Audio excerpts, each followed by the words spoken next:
జీవితంలో ఒక్కసారైనా దర్శించాలనుకునే అద్భుత యాత్ర కైలాస మానస సరోవర యాత్ర. పూర్తి వివరాల కోసం సంప్రదించండి Shri Gayatri tours and travels. Sir నమస్తే. నమస్తే అండి. సూపర్ స్టార్ మహేష్ బాబు గారి పుట్టినరోజు. ఈ సందర్భంగా ఫ్యాన్స్ అందరూ కూడా ఎప్పుడప్పుడు రాజమౌళి గారితో చేస్తున్న సినిమాకి సంబంధించిన అప్డేట్ అని ఇస్తారేమని ఎంతో ఈగర్గా వెయిట్ చేశారు.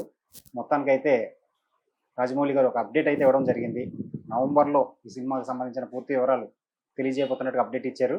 దాంతోపాటు ఒక లుక్ ఒకటి రిలీజ్ చేశారు. ఈ లుక్లో ఒక రుద్రాక్ష, ఒక నందీశ్వరుడు ఇవన్నీ కూడా ఉన్నాయి. దీన్ని బట్టి ఒక డివోషనల్ టచ్ అయితే సినిమాలో ఉండబోతుందని తెలుస్తుంది. దీన్ని మీరు ఎలా చూస్తారు, ఎలా ఉండబోతుంది? అంటే ఒక గ్లోబల్ ట్రావెలర్ క్యారెక్టర్గా ఉండబోతోంది మహేష్ బాబుది అనే విషయాన్ని కూడా ఆయన స్పష్టం చేశాడు. అలాగే రేపు మీరు చెప్పినట్టుగా ఫస్ట్ లుక్ మాత్రమే కాదు, వీడియో రిలీజ్ చేస్తామని చెప్తున్నాడు.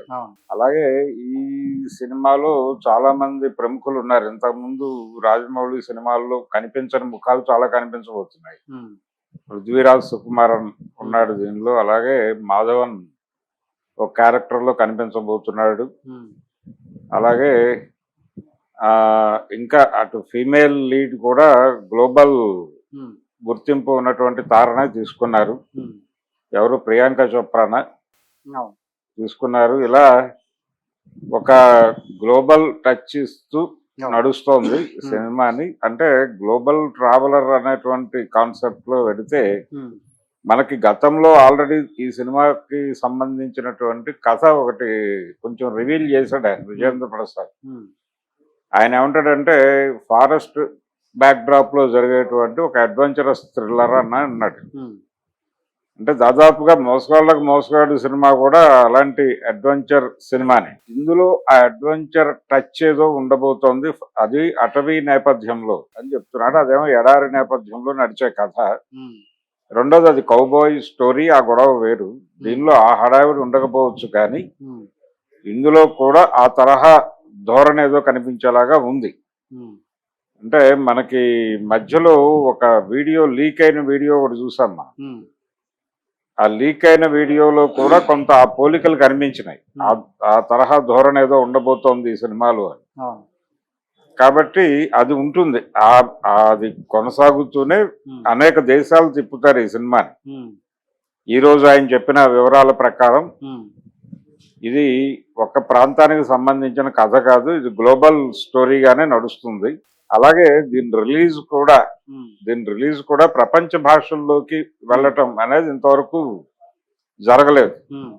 అంటే ఇంగ్లీష్ లోకి తర్జుమా చేసి వరల్డ్ వైడ్ రిలీజ్ చేయటం లాంటి కార్యక్రమాలు జరిగినాయి. ట్రెజర్ హంట్ అనే పేరుతో మోసగాళ్ళకు మోసగాడి సినిమాని అలా రిలీజ్ చేశారు. ఇక్కడ హిందూలో పనిచేసేటువంటి రాండార్ గైతో రాయించి డైలాగ్స్ అన్ని ఇంగ్లీష్ లో, దాన్ని హాలీవుడ్ పంపించి కరెక్షన్స్ చేయించి ఆ ప్రకారం డబ్బింగ్ చేసి పంపించారు. సినిమా బాగానే నడిచింది, డబ్బులు తెచ్చింది అక్కడ కూడా, గ్లోబల్ మార్కెట్ లో కూడా. సో ఇది అది మాత్రమే కాదు, అంటే గ్లోబల్ లెవెల్లో ఇంకా అనేక భాషలు ఉన్నాయి. ఫ్రెంచ్ లాంగ్వేజ్ ఉంది, స్పానిష్ ఉంది. ఇలాగా ఆయా భాషల్లోకి కూడా తర్జుమా చేసి గ్లోబల్ సినిమాగా దీన్ని మార్చేటువంటి ప్రయత్నం ఏదో జరుగుతున్నట్టుగా ఒక అనుమానం ఉంది సినిమా మీద. సో ఈ మార్కెట్ ఎక్స్పాన్షన్ ఈ లెవెల్లో జరిగితే తప్ప దాని మీద పెడుతున్నటువంటి పెట్టుబడులు రికవర్ కావు అనేటువంటి ఒక అభిప్రాయంతో ఉన్నాడు ఆయన రాజమౌళి. మొదటి నుంచి ఆయన వ్యూహం అదే. అంటే క్వాలిటీ సినిమా తీయాలంటే డబ్బులు కావాలంటే రిటర్న్స్ గ్యారంటీ ఉండాలంటే మార్కెట్ చూపించాలి. అలా ఈ సినిమాకి పెడుతున్నటువంటి పెట్టుబడికి తగ్గ మార్కెట్ని ఆయన ఎక్స్ప్లోర్ చేసి చూపించాడు వాళ్ళకి, ఎవరైతే పెట్టుబడులు పెడుతున్నారో ఈ సినిమాకి సంబంధించి. అలా ఒక గ్లోబల్ మార్కెట్ అష్యూరెన్స్ ఇచ్చి ఉన్నాడు ఆయన. ఆ అష్యూరెన్స్ మేరకే ఈ గ్లోబల్ ట్రావెలర్ స్టోరీని తీసుకున్నాడు.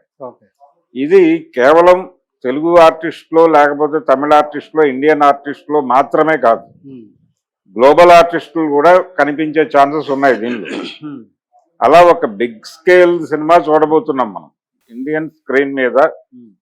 ఇప్పటి వరకు చూడనటువంటి సినిమాని చూపించే ప్రయత్నం చేస్తున్నాడు ఆయన. ఆయన బాహుబలి మీదే అంత శ్రద్ధ పెట్టాడో దీని మీద కూడా అంతే శ్రద్ధ పెడుతున్నట్టుగా కనిపిస్తోంది. బాహుబలికి పెట్టుబడులు సమీకరించడానికి ఆయన ఒక సన్నాహక సినిమా ఒకటి తీశాడు, మగధీర అనే పేరుతో. ఆ మగధీర చూపించి దీనికి పెట్టుబడులు సమకూర్చాడు. ఇప్పుడు ఇవన్నీ చూపించి అంటే మగధీర, బాహుబలి, ట్రిబుల్ ఆర్ ఇవన్నీ చూపించి ఉమ్, ట్రిబుల్ ఆర్ ద్వారా గ్లోబల్ మార్కెట్ ని ఆయన టచ్ చేశాడు. ఉమ్, టచ్ చేసి అక్కడ నోన్ ఫేస్ గా మారాడు. ఉమ్, తను మారాడు, తన హీరోలను మార్చాడు. ఈ మార్చటం అనే అడ్వాంటేజ్ ని ఈ సినిమాలో వాడుకోదలుచుకున్నాడు. అతను ఉమ్, వాడుకుని నెక్స్ట్ వెంచర్ అతను టోటల్ గా ఒక హాలీవుడ్ కంపెనీతో టైఅప్ అయి చేద్దాం అనేది వ్యూహం. ఉమ్, దానికి ఒక ప్రాజెక్ట్ ని, ఒక వేని సెట్ చేసేటువంటి పద్ధతిలో ఈ సినిమా ఉండాలని కోరుకుంటున్నాడు. ఉమ్, ఆ లెవెల్లోనే ఉండబోతోంది సినిమా అనేది అష్యూరెన్స్ ఇస్తూ ఈ రోజు ఉమ్, ఆయన బర్త్డే, మహేష్ బాబు బర్త్డేని ఎక్నాలజీ చేస్తూ ఈ లుక్ రిలీజ్ చేశాడు. దీనిలో ఫేస్ అవి ఏం రివీల్ చేయాల, ఫేస్ రివీల్ చేయలేదు. ఏదో ఒక మహాసంగ్రామంలో గాయపడినటువంటి, ఉమ్, గాయపడి విజయం సాధించినటువంటి సైనికుడి ఛాతీని చూపిస్తున్న పద్ధతిలో చూపించాడు. అంటే దీని రూట్స్ భారతదేశంలో ఉన్నాయనే దాన్ని సింబలైజ్ చేస్తూ ఈ ఈ త్రిశూలము ఇలాంటివన్నీ, నంది ఉమ్, అవును, ఇవన్నీ పెట్టారు అక్కడ. అవును, అది ఇవన్నీ పెట్టడం అంటే దక్షిణ భారతం నుంచి వస్తున్నటువంటి ఉమ్, అనేది కూడా ఇండికేట్ చేస్తున్నట్టుగా భావించవచ్చు. అక్కడ ఎక్కడా కూడా మనకి వైష్ణవం లేదు జాబితాలో, ఉమ్, శైవమే ఉంది. ఓకే, సో ఇది దక్షిణ భారతం నుంచి వస్తున్నటువంటి ఒక అడ్వెంచరస్ సినిమా.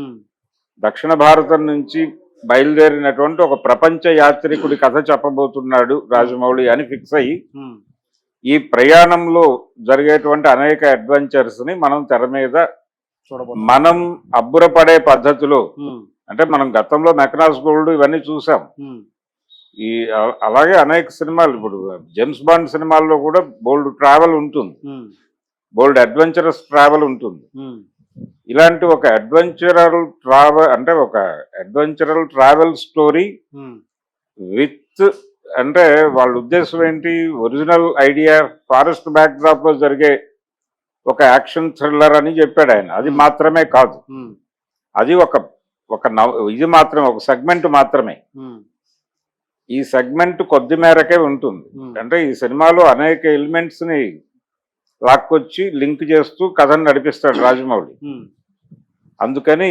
తనకి తెలిసిన విషయాన్ని, తను కంట్రిబ్యూట్ చేసిన విషయాన్ని చెప్పాడు విజేంద్ర ప్రసాద్. అవును, బాహుబలికి కూడా అంతే, ఆయన చెప్పింది లైన్, ఉమ్, ఆ లైన్ మీద మిగిలినవన్నీ ఆయన వర్కౌట్ చేసుకున్నాడు, డీటెయిల్స్ వర్కౌట్ చేసుకున్నాడు. అవును, రాజమౌళి గొప్పతనం ఏంటంటే తను తీసే ప్రతి సినిమాకి ఉమ్, ఎక్కడి నుంచి ఏం తీసుకున్నప్పటికీ ఉమ్, క్యారెక్టరైజేషన్ దగ్గరికి వచ్చేసరికి ప్రతి క్యారెక్టర్ కి విపరీతమైన డీటెయిల్స్ వర్కౌట్ చేస్తాడు. ఉమ్, ఈ సినిమాకి కూడా అలాంటి డీటెయిల్స్ వర్కౌట్ చేయటం వల్ల మనకి స్టిల్లో అవన్నీ కనిపించినాయి, ఉమ్, ఈ నమూనాలన్నీ. ఓకే, అతని ప్రాంతాన్ని, అతని ఆలోచన విధానాన్ని, వీటన్నిటినీ కూడా అవి ఒక్కసారి స్ఫురణకు తెచ్చే పద్ధతిలో ఉమ్, ఆర్గనైజ్ చేసి పెట్టాడు. అలా మొదలైనటువంటి ప్రయాణంగా చూడాలి. ఇది ఒక రకంగా మన రాజమౌళి ఆత్మకథ అని కూడా అనుకోవచ్చు. ఉమ్, అంటే తెలుగు సినిమా నుంచి ప్రయాణం ప్రారంభించి ఉమ్, గ్లోబల్ సినిమా వైపుగా ప్రయాణించి ఉమ్, ఆ తర్వాత ప్రపంచ సినిమా వేదిక మీద ఆయన ఒక సీరియస్ డైరెక్టర్ గా ఎమర్జ్ కాబోతున్నాడు ఉమ్, అన్నదాకా మనకి ఇండికేషన్స్ ఉన్నాయి. ఉమ్, సో ఈ ఇండికేషన్స్ అన్నిటినీ ఒక వరుసలో చూపించి మనకి మన ముందు ప్రదర్శించబోతున్నాడు ఆయన. ఉమ్, అందుకని ఉమ్, డెఫినెట్ గా ఇది మహేష్ బాబు ఫ్యాన్స్ కి ఫీస్టే. ఉమ్, సో ఈ రోజు వాళ్ళు ఆ సెలబ్రేటివ్ టోన్ లో ఉన్నారు. వెయిటింగ్ అంటే ఇప్పుడు ఆయన చెప్పినట్టుగా నవంబర్ లోనే ఎప్పుడో ఉమ్, నవంబర్, మేము దీనికి సంబంధించినటువంటి మరిన్ని వివరాలు తెలియజేస్తామని చెప్తున్నాడు. ఉమ్, ఆ మరిన్ని వివరాలు తెలియజేయడంతో పాటు వీడియో కూడా రిలీజ్ చేస్తామంటున్నాడు. ఉమ్, అంటే మేబీ గ్లిమ్సెస్ కావచ్చు. ఆ గ్లిమ్సెస్ వచ్చిన తర్వాత ఇంకా అంటే ఫ్యాన్స్ లో పూనకాలకి పునాది వేయటం కోసం చేస్తున్నటువంటి కార్యక్రమం ఇది. అవును, ఆ పునాదిలో ఒక పునాది రాయి ఈ రోజు వేశారు.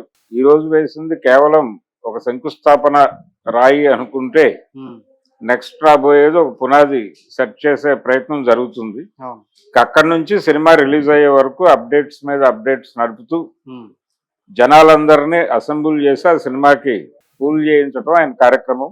ఉమ్, ఆ కార్యక్రమానికి ఈ రోజు అంకురార్పణ మహేష్ బాబు బర్త్డే సందర్భంగా జరిగింది. ఇది డెఫినెట్ గా అందరికీ, ఉమ్. అంటే సౌత్ ఇండియన్ మూవీ లవర్స్ కూడా సెలబ్రేటివ్ డేగానే భావించాల్సి ఉంటుంది. అవును, థ్యాంక్ యూ. Thank you.